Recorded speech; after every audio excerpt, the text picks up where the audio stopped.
त्रिमूर्ति के स्तंभ शिव और विष्णु, ये दोनों देवता हिंदू धर्म के महत्वपूर्ण स्तंभ हैं और इनकी पूजा और मान्यता सदियों से चली आ रही है। हिंदू धर्म में भगवान शिव और भगवान विष्णु दो बहुत इंपॉर्टेंट देवता हैं। भगवान विष्णु को पालनहार माना जाता है, जो सृष्टि की रक्षा और पालन करते हैं। वहीं भगवान शिव को विनाश और बदलाव का देवता माना जाता है, जो सृष्टि के चक्र को संतुलित रखते हैं। ये त्रिमूर्ति के दो स्तंभ हैं।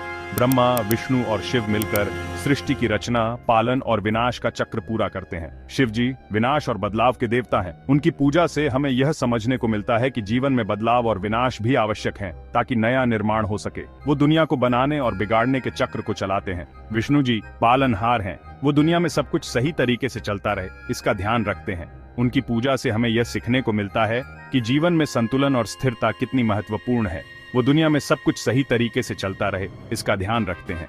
विष्णु जी की पूजा से हमें यह सीखने को मिलता है कि जीवन में संतुलन और स्थिरता कितनी महत्वपूर्ण है। ये दोनों देवता अलग अलग काम करते हैं, फिर भी ये दोनों एक ही सच्चाई के दो पहलू हैं। शिव और विष्णु की पूजा से हमें यह समझने को मिलता है कि जीवन में विनाश और निर्माण दोनों ही आवश्यक हैं। दुनिया में शांति के लिए ये दोनों ही बहुत जरूरी हैं। शिव और विष्णु की पूजा से हमें यह सीखने को मिलता है कि जीवन में संतुलन और स्थिरता कितनी महत्वपूर्ण है। क्या आप जानते हैं कि इन दोनों शक्तिशाली देवताओं के बीच भी झगड़ा हुआ था? यह झगड़ा पुराणों में वर्णित है और इससे हमें यह सीखने को मिलता है कि जीवन में संघर्ष और मतभेद भी आवश्यक हैं।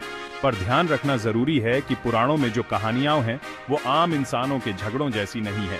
ये कहानियां हमें जीवन के महत्वपूर्ण सबक सिखाती हैं और हमें यह समझने में मदद करती हैं कि जीवन में संघर्ष और मतभेद भी आवश्यक हैं। इन कहानियों से हमें कुछ सीखने को मिलता है और दुनिया के कुछ सच समझ आते हैं। ये कहानियां हमें यह सिखाती हैं कि जीवन में संतुलन और स्थिरता कितनी महत्वपूर्ण है और हमें यह समझने में मदद करती हैं कि जीवन में संघर्ष और मतभेद भी आवश्यक हैं।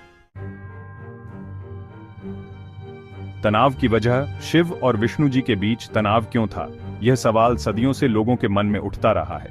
इसकी वजह उनके काम करने के तरीके और उनकी शक्तियों में छुपी है।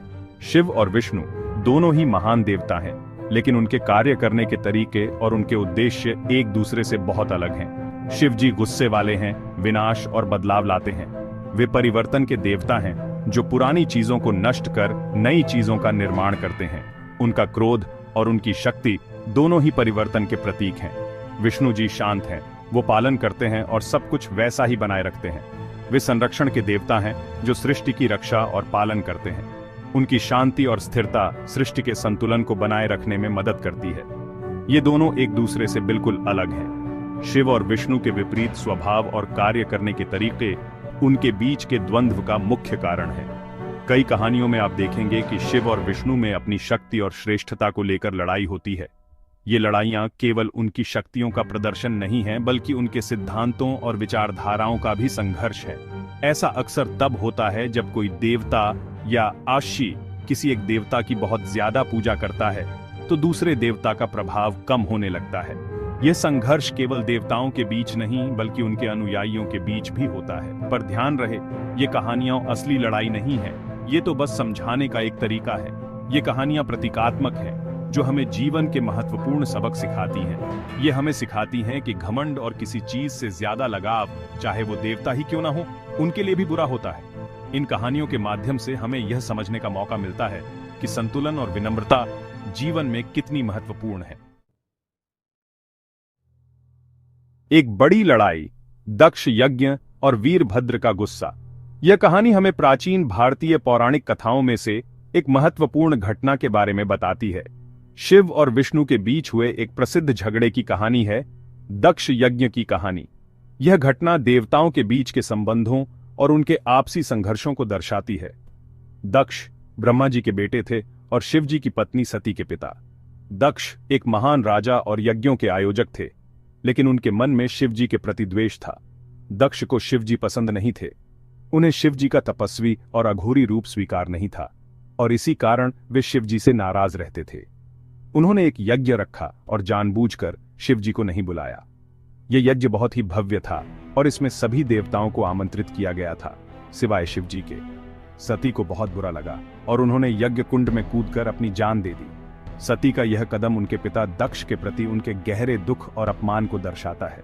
शिवजी को बहुत गुस्सा आया और उन्होंने वीरभद्र नाम का अपना एक भयानक रूप धारण किया। वीरभद्र शिवजी का एक उग्र और विनाशकारी रूप था जो उनके क्रोध का प्रतीक था।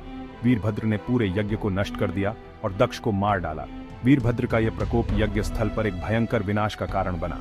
विष्णु जी ने बीच बचाव किया और सब कुछ ठीक करने की कोशिश की, पर वो शिवजी का गुस्सा शांत नहीं कर पाए। विष्णु जी ने शिवजी को समझाने का प्रयास किया, लेकिन शिवजी का क्रोध असीमित था। ये कहानी बताती है कि घमंड और क्रोध कितने बुरे होते हैं। दक्ष का घमंड और शिवजी का क्रोध दोनों ही विनाश का कारण बने। हमें इससे ये सीख मिलती है कि घमंड और क्रोध चाहे कोई कितना भी ताकतवर क्यों ना हो, उसे अंधा बना देते हैं और विनाश का कारण बनते हैं।